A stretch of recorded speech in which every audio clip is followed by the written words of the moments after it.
¿no? Entonces, para poder mejorar cada día siempre la calidad de la materia prima, que es la muestra biológica del paciente, ¿ya?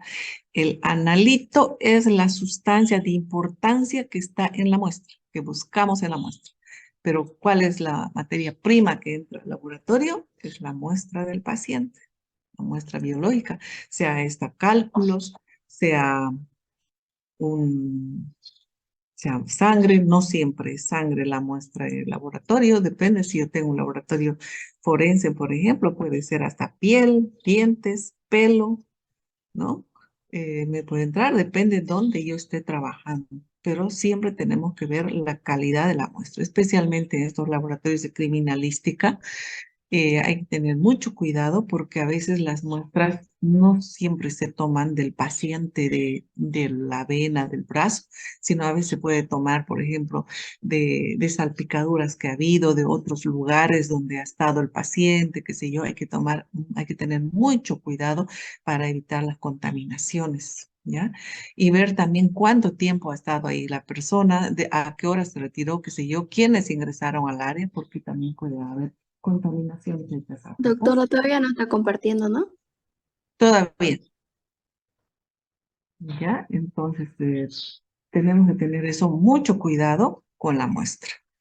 Por ejemplo, recibir muestras de sangre, así nomás que traen de otro lado, o ya el suero que traen de otro lado que nosotros no estamos viendo. Por eso es importante solicitar la identidad de ese paciente, ¿ya? Porque muchas veces están en pleitos las personas y están haciéndose análisis para poder luego presentar como una evidencia, como algo, ¿me entienden? Entonces, tenemos que evitar que nuestro laboratorio se vea involucrado en ese tipo de cosas legales, ¿ya? Por eso viene el paciente, nosotros tomamos muestra. ¿Ya? Y muestras también que transportan, por ejemplo, los médicos, los internos, los residentes. También tenemos que ver que tenga calidad. Si vemos que ya ha pasado el tiempo, si esa muestra puede hemolizarse, puede presentar coágulos, es mejor ir o mandar gente que vaya a tomarlo la muestra. Se explica al portador de esta muestra cómo va a influir en los resultados y entonces es mejor asegurarnos que realmente nosotros estamos tomando una muestra a ese paciente al cual el médico solicita. Ya, ahora voy a compartir.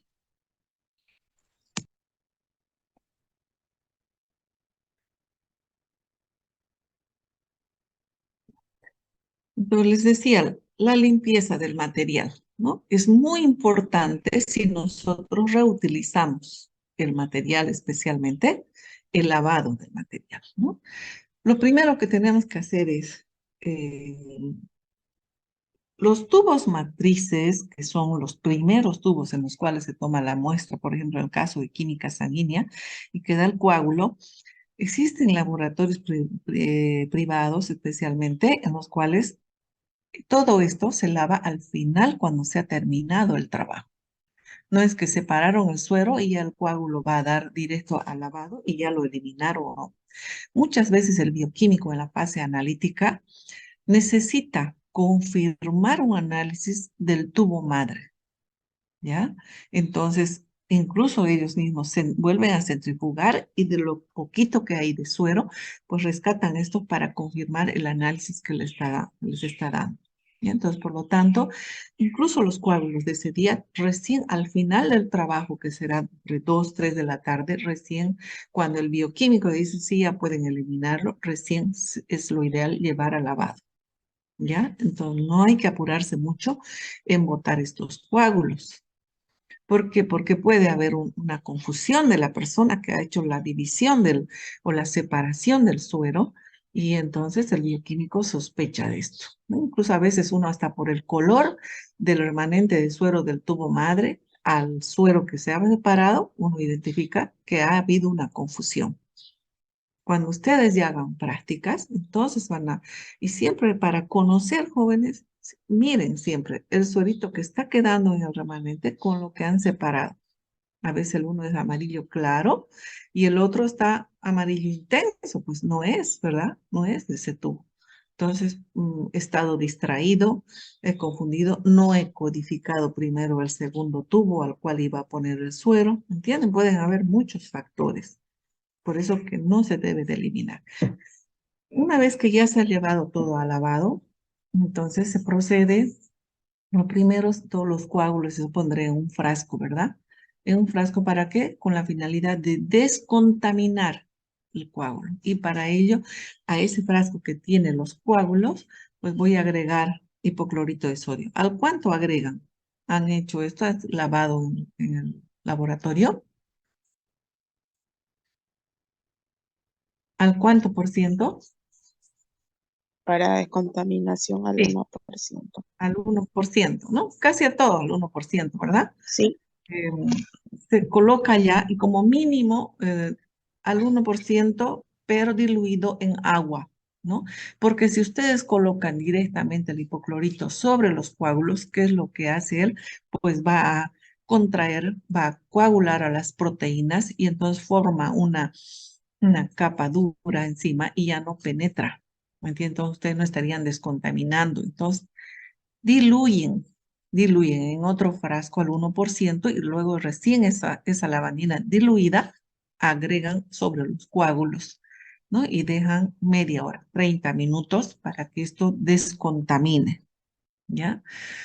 Y por otra parte, los tubos, todos los tubos también se ponen en recipientes que contengan igual agua al 1%. ¿No? Todo debe penetrar todo y dejar allá 30 minutos descontaminando. Entonces, el primer paso es la descontaminación en el lavado del material. En el caso de bacteriología, todos los medios de cultivo, las cajas Petri con los cultivos, se autoclavan y de esa manera se destruye las bacterias o los virus, ¿no? Se destruye. Una vez que han autoclavado, han terminado esto y enfría todo, sacan de allá y eliminan los residuos a la bolsa roja y todavía las cajas se vuelven a colocar en un recipiente que tenga lavandina al 1%. ¿Ya? Ese sería un segundo paso en el caso de bacteriología. ¿Esto por qué?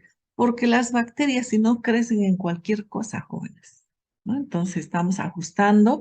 Además, pueden ser bastante patógenas también las bacterias, ¿no es cierto? Entonces, la descontaminación, el primer paso. Segundo paso, el lavado con detergente. ¿Ya? Entonces se cambia de envase, se agrega detergente y se aplican los cepillitos que ayudan a limpiar bien los tubos, un detergente neutro, ¿no? Que no se utiliza el ACE, no se utiliza detergentes fuertes. ¿Por qué? Porque van a alisar al vidrio, ¿ya? Y luego el vidrio se va a romper en la centrifugación o posterior a eso van a romper o va a ser bastante frágil el vidrio. Por eso es detergente neutro y cepillo. Depende del tamaño del tubo y los cepillitos que vienen. el no Una- ion, doctora, Puede el ser también detergente. el no ion, pero es bastante caro, En el ¿no? laboratorio de la facultad hay el no ion para los Sí, tubitos. es neutro, sí. Yo utilizo, por ejemplo, detergente neutro de vajilla y muy bien, me va muy bien y bien límpido sale. ¿Ya? Pero tiene que ser neutro, no ácido, no alcalino ni ácido porque lo fragiliza al vidrio. Entonces, segundo paso sería con detergente, ¿no? Luego ya está bien cepillado, lavado, y se cambia a otro envase donde se van a hacer enjuagues con agua potable, ¿no? Para eliminar el detergente. 3 veces se cambia de agua y se vuelve de nuevo otro, ¿no? 3 veces, ¿ya? Y luego se lleva a otro recipiente que tenga agua destilada con la finalidad de retirar el agua destilada, con la finalidad de retirar la dureza del agua potable. Ustedes están viendo cómo el agua potable en nuestras calderas queda blanco, o ustedes ponen una jarra eléctrica y se hace blanco por el sarro, ¿no? Por todos los fosfatos que utilizan para potabilizar el agua. Entonces, para retirar con la finalidad, pero son en diferentes recipientes 3 veces con agua destilada. Y luego recién voy a llevar a la esterilización, ¿ya? Entonces acá en los enjuagues ustedes pueden dividir y poner 3 enjuagues con agua potable y 3 enjuagues con agua destilada. Y acostúmbrense a todo esto, chicos, porque un día ustedes van a estar en su laboratorio o van a ser responsables de un área y ustedes tienen que definir si ustedes trabajan o no con esos tubos. Tienen que saber si esos tubos con los cuales van a trabajar están o no bien lavados. ¿Para qué? Para pedirle a la señora o corregirle a la señora, mire, acá a usted le falta este enjuague. Pero si ustedes no saben los pasos del lavado del material, pues van a trabajar en lo que sea, luego sus reacciones determinadas, especialmente determinadas reacciones, les van a dar valores altos y ustedes tranquilos. Y entonces todos los días va a ir empeorando y el responsable del lavado de material, pues cada día les entregará menos enjuagada y ustedes no se darán cuenta, ¿ya? Entonces, esos tubos que presentan como unas arenillas blancas adentro, o que están como una línea en el sentido en que han sido puestos a esterilizarse o al secado, se seca. Si es que no han enjuagado con agua destilada las 3 veces, pues se seca y esa arenilla es la dureza del agua potable. Y eso son partículas que van a ir a interferir con los reactivos que ustedes van a agregar en ellos, ¿ya? Al hacer sus reacciones. Por ejemplo, el calcio, que es uno de los más sensibles a la contaminación, el magnesio, el fósforo, inmediatamente viran y entonces ustedes pueden emitir resultados falsos positivos, o sea, resultados elevados, pero que realmente no son del paciente, sino por contaminación. Entonces, es muy importante el lavado del material vidrio. En el caso del calcio iónico, que les dije que lean calcio iónico, la diferencia entre calcio iónico y calcio total, verán ustedes que el tubo que se va a utilizar todos los días, en la orden leo calcio iónico, automáticamente tiene que ser un tubo cero, ¿no? Que primera vez que lo vamos a utilizar. ¿Para qué? Para evitar justamente todo esto, ¿no? La contaminación y que pueda influir en el resultado y yo emitir un resultado falso positivo. Entonces, una vez que están enjuagados en agua destilada, recién voy a llevar en los canastillos, boca abajo colocados los tubos, a la esterilización. La esterilización ya la puedo hacer en seco, es decir, en un pupinel o a 121 grados, ¿verdad? O puedo Sí, hacer en húmedo también, que sería el autoclave en caso de húmedo. Pero generalmente lo más utilizado siempre es en seco, la estufa de esterilización, ¿no? Ven ustedes acá, por ejemplo, en la fotografía hay máquinas como para lavar el material de vidrio, ya se vacía, digamos, toda la basura que hay, se descontamina y luego se pone a las máquinas y ellas lavan solas, el enjuague también lo hacen automáticamente, ¿no? Eh, no sé si aquí hay, no he visto en nuestro medio que haya esto, pero sí, si quieren comprarse una máquina, es como una lavadora de ropa, ¿no? Pero es bastante delicado, ¿no? Tienen también donde poner los volcados, invertidos, los vasos, los matraces, todo eso, pero pienso que también gasta mucho más energía y todo eso, ¿no? Entonces, pero el lavado a mano es así. Entonces, ustedes tienen que saber, sobre todo para saber cuando estén trabajando en la base analítica que les están dando material bien lavado y que no va a influir en sus reacciones. También se pueden hacer controles de calidad a estos esterilizadores, tanto al autoclave como al pupinel o estufa de esterilización. ¿Ya? Vienen en el mercado unas cintas que son unos patches, unas cintas, y de ellos se pone un color. Eso hay que leer el fabricante que dice. Por ahí la cinta es de color amarilla y dice, en caso de una ausencia o una falta de esterilización, un funcionamiento inadecuado del equipo que no está esterilizando bien, pues va a virar, puede el decir va a virar a azul o va a virar a rojo. O sea, hay que leer qué dice el fabricante. ¿Ya? Entonces, se pueden utilizar eso, no son muy caros y se pone solamente un pedacito y así se puede ir controlando cada vez que realmente está bien esterilizado. ¿Por qué es importante la esterilización?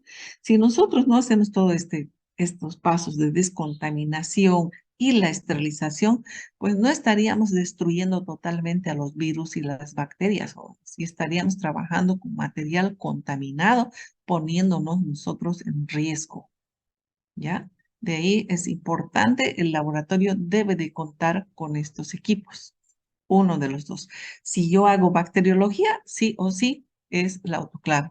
Incluso se tienen autoclaves mucho más pequeños, vienen así, depende también del volumen de trabajo que yo tenga en mi laboratorio, pues hay autoclaves que parecen unas ollas de presión, así, no muy grandes, y tienen dos, ¿no? Uno donde va realmente el material bastante sucio de entrada, donde irían las cajas Petri con los cultivos, y habría otro que es para material limpio, digamos, para autoclavar ahí los matraces o los Erlenmeyer que yo utilizo para preparar los medios de cultivo, ¿no? Esos se supone que no han ido allí sangre, no han ido material biológico, entonces están más limpios, entre comillas, y esos se autoclavarían en este autoclave limpio, ¿sí? Y en el otro sería todo aquello que tiene cultivos, que tiene material. ¿Comprendido hasta ahí? Doctora, ¿el Sí. pupinel es a la misma temperatura que el autoclave, 121 grados? Sí, a 180 también lo utilizan. ¿A cuánto lo utilizan en el laboratorio? 121 grados. 121 grados. ¿Y qué tiempo? ¿30 minutos? ¿1 hora? 15 minutos. 15 minutos. 15 minutos. El autoclave también va así, ¿no? 15 minutos de presión de mercurio, ¿no? Sí. Siempre es bueno leer el manual que viene de estos equipos. Para ello, los manuales, ustedes si van a un hospital joven, manual dice, y no hay el manual, alguien se lo llevó, ¿verdad?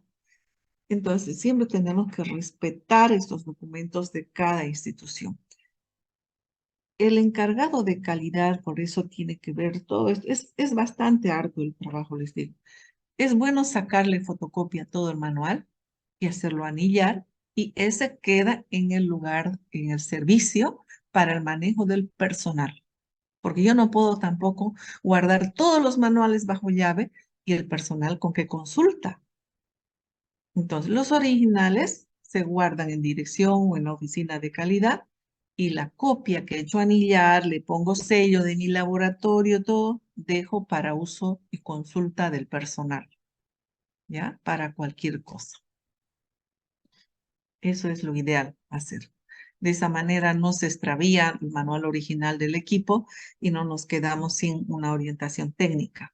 Por supuesto que estos manuales solamente son, digamos así, indican el manejo, dónde encender, cuando hay un error, qué error, cómo puedo solucionar algunos errores, ¿no? Que a veces hay equipos que dan error número tanto, es algunas centrífugas, eso. De eso me permite salir estos manuales. O cómo encenderlo, por ejemplo, esto, qué temperatura, cuánto tiempo voy a autoclavar o esterilizar, eh, esas cosas, ¿ya? No son los documentos, los mapas maestros para entrar a la parte técnica del equipo. Eso lo va a hacer un ingeniero en electromedicina. Ya, doctora. Luego tenemos la limpieza y orden del laboratorio, que es muy importante. Una vez, cuando nosotros llegamos al laboratorio para trabajar, lo ideal, jóvenes, es nos ponemos, cambiamos la ropa de trabajo, guantes y agarramos el material con el cual vamos a limpiar todas las mesadas en las que vamos a trabajar, a empezar a trabajar, ¿ya? Entonces, limpiar. No importa que el turno de la noche o de antes lo ha limpiado. Yo me tengo que asegurar que estoy trabajando sobre una mesada descontaminada. Entonces, alcohol de 70 grados y yo limpio toda la mesada. Y allá empiezo a sacar mis materiales, insumos que voy a utilizar, a temperar los reactivos y todo eso cuando voy a estar en la fase analítica, ¿no? Entonces, todos los días el laboratorio tiene que quedar en orden, en limpieza. Lo ideal es que el personal de limpieza que se ha contratado, al cual también tenemos que hacerle algunas preguntas, a ver, ¿sabe lo que es un virus? ¿Sabe lo que es una bacteria? ¿Puede usted contaminarse en esta área o no? ¿Qué tipo de contaminación? Y ahí nos vamos a dar cuenta que ese personal ha sido o no ha sido capacitado para trabajar en áreas de salud, porque a veces las instituciones contratan empresas y esta gente solamente sabe hacer limpieza de edificios o de casas, pero no de centros de salud. ¿Me entiendes? Donde va todo tipo de gente, tomamos muestra o van con heridas, van con todo, ¿no? Entonces, tenemos que darles capacitación, una charla de 30 minutos, explicarles rápidamente para que nos pueda ayudar mejor y la limpieza sea efectiva en nuestro laboratorio. Sin embargo, las mesadas son siempre nuestro trabajo, ¿ya?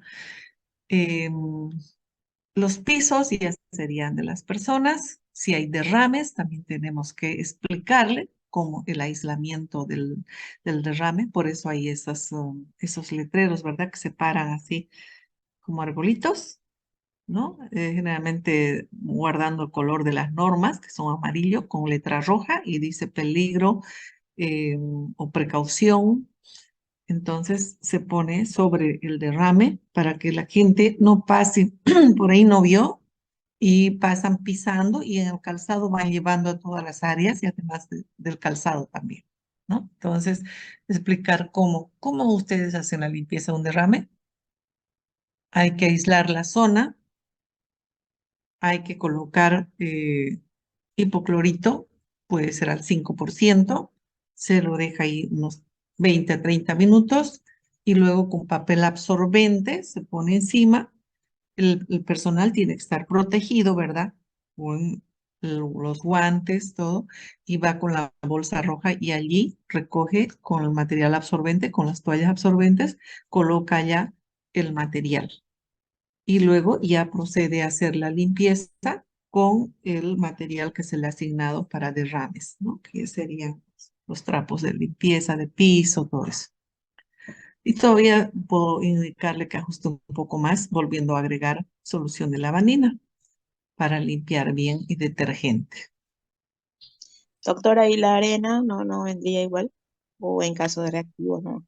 La arena tal vez alguna gente lo utiliza, yo nunca he visto, en mis 30 años nunca he visto utilizar arena y los libros no dicen agrega arena, dice material absorbente.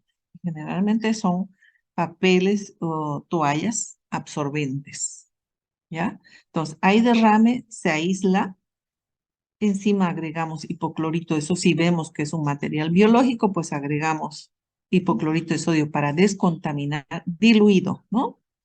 Ahí puede ser al 5%, ¿ya?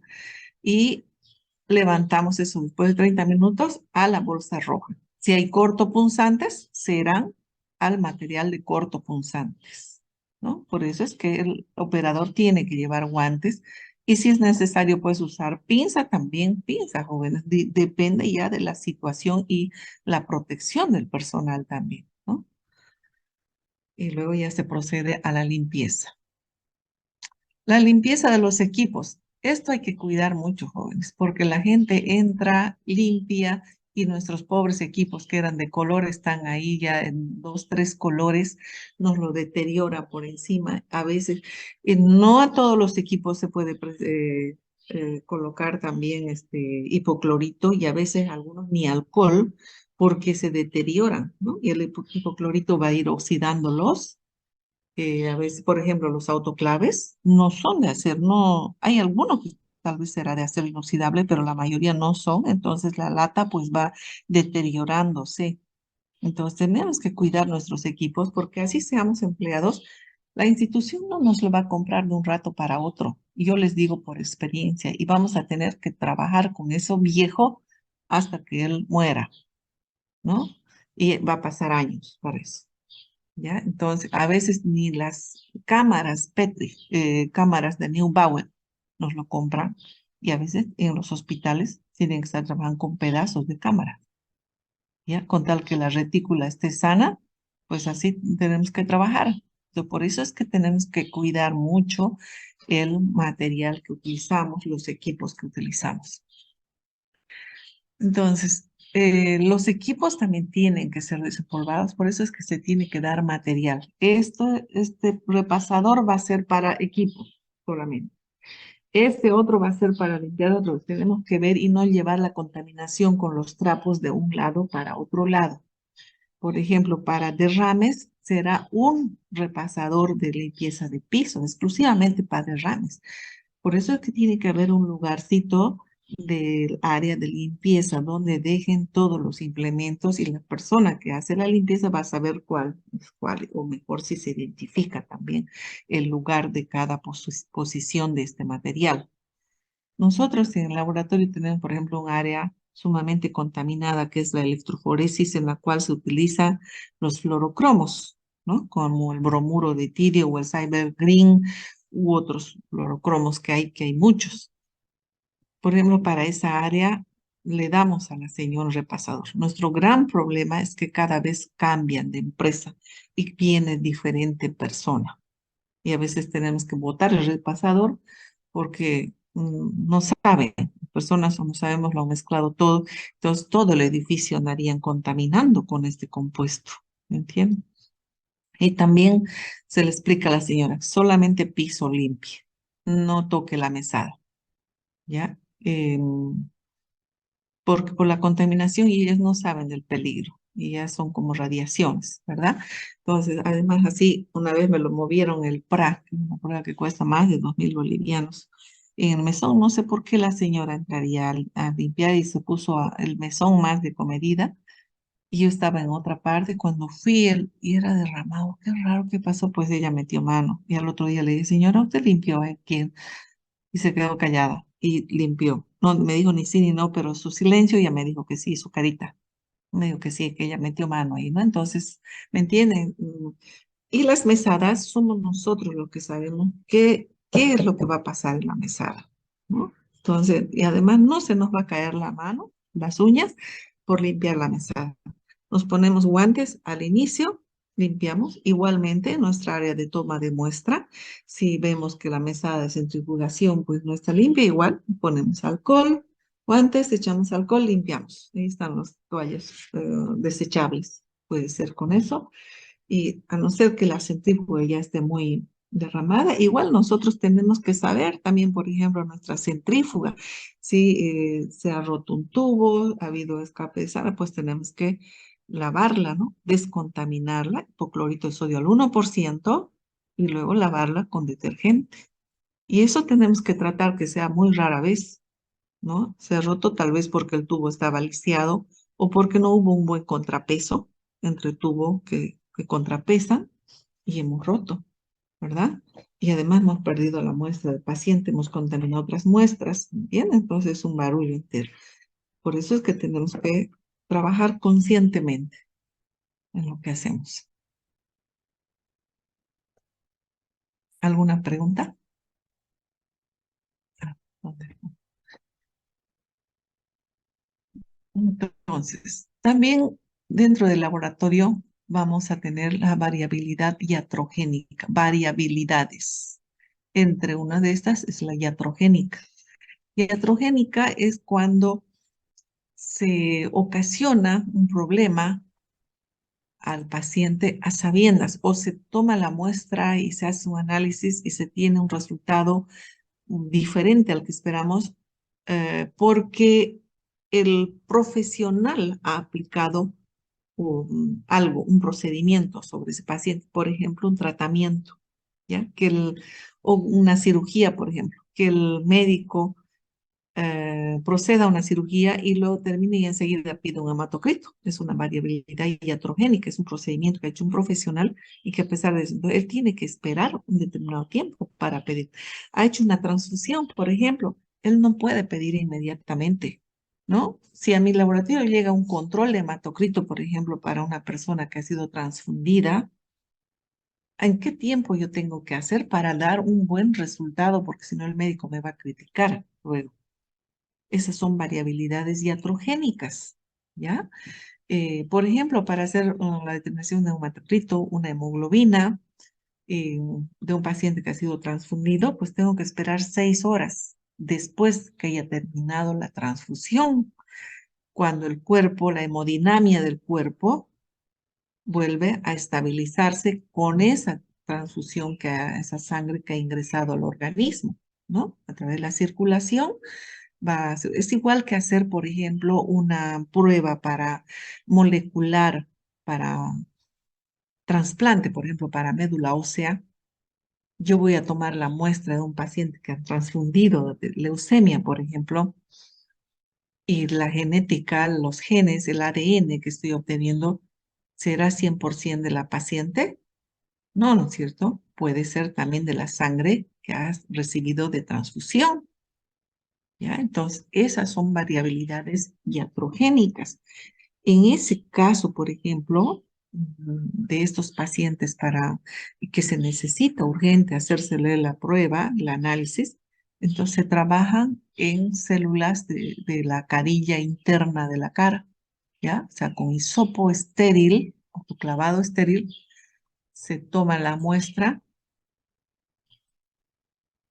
están ahí, se toma Sí, la muestra Sí. rotando, ¿no? La carilla interna, el hisopo estéril se mete sin chocar a los dientes ni a la lengua, porque son lo más contaminado que tenemos en la boca. Entonces se mete acá el hisopo y se hace girar. Como esto no daña el hisopo, pues se hace girar ahí apretando fuertecito hacia la carilla. ¿Para qué? Para que descame y obtengamos nosotros las células de descamación, ¿ya? Porque si obtenemos sangre venosa y él ha sido transfundido hace 5 o 6 horas o anoche, pues corremos el riesgo de que el ADN que hemos obtenido sea también de la sangre transfundida. ¿Ya? Entonces, esas son variabilidades iatrogénicas. O que el paciente esté en tratamiento también.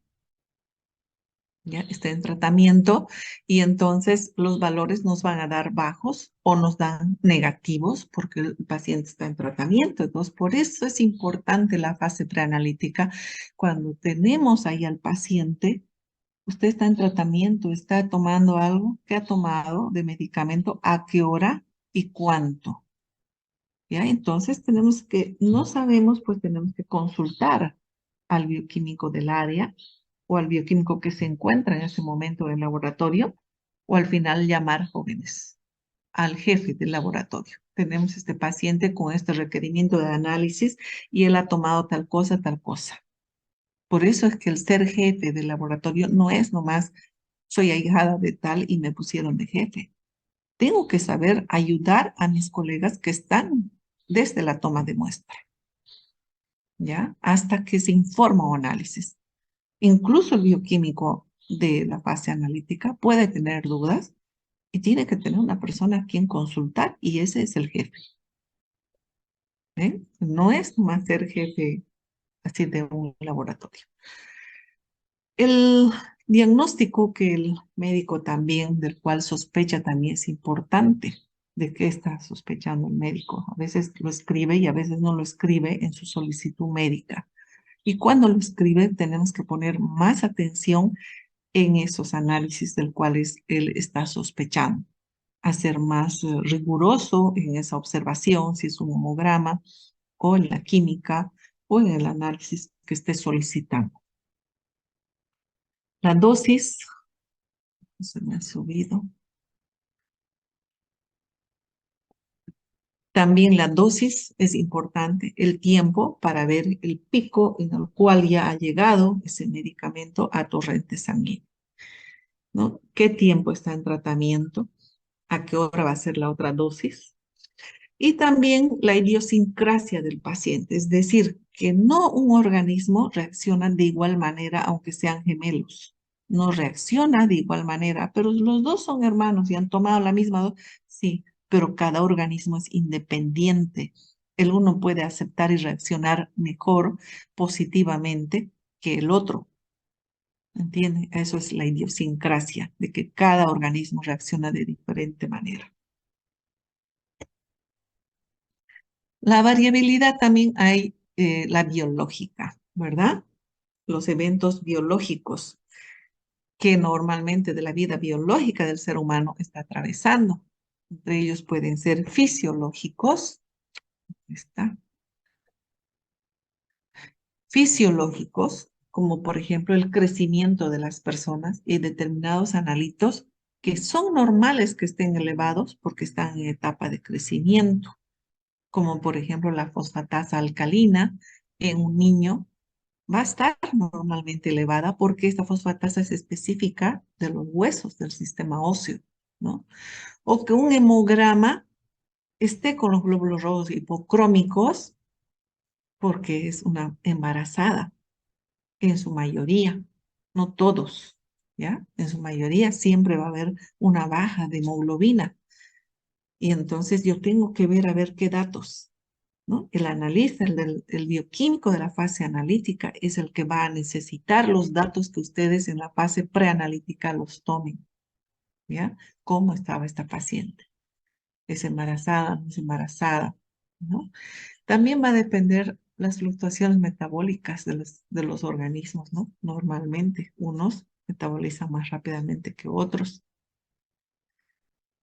También están las patológicas, las enfermedades patológicas, las variabilidades patológicas, que el paciente puede estar cursando una patología, ¿no? Esta señora está haciendo tratamiento y para qué es, desde cuándo, cómo, no, es que me siento así, por eso fui al médico y el médico sospecha de esto, pero a veces no lo escribió en la orden médica.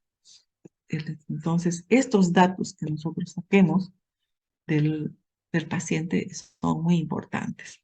O a veces están en medio tratamiento, ¿no? Están cursando, el médico está pidiendo para ver por qué no mejora su paciente, tal vez se está complicando con otra patología.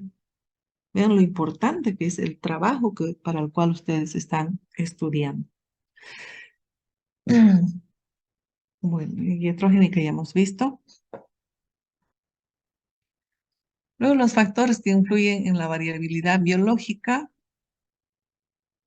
los hábitos que tiene, los hábitos tanto de alimentación, de consumo, los hábitos de vida también de las personas, influyen mucho. Está, por ejemplo, si una persona es fumatérica y desde las 7 de la mañana antes del desayuno ya está fumando, como tenía el niño le decía ahorita uno, ¿no? Y gente que ustedes ven, incluso mujeres, ¿no? Que desde temprano están fumando. Acá no se ve mucho, especialmente no se ve mucho fumar a la mujer, ¿no? Más sobre todo en los boliches nomás. Pero en otros países, por ejemplo, los cubanos, desde temprano fuman mujeres también. Entonces, tenemos que ver cómo todo esto va a influir a nivel del suero, qué metabolitos se van a incrementar. Si el paciente viene, por ejemplo, de hacer también ejercicios, del consumo de alcohol, de si viene, qué día de la semana está viniendo a hacerse análisis, cuál ha sido su actividad durante los 3 últimos días pasados.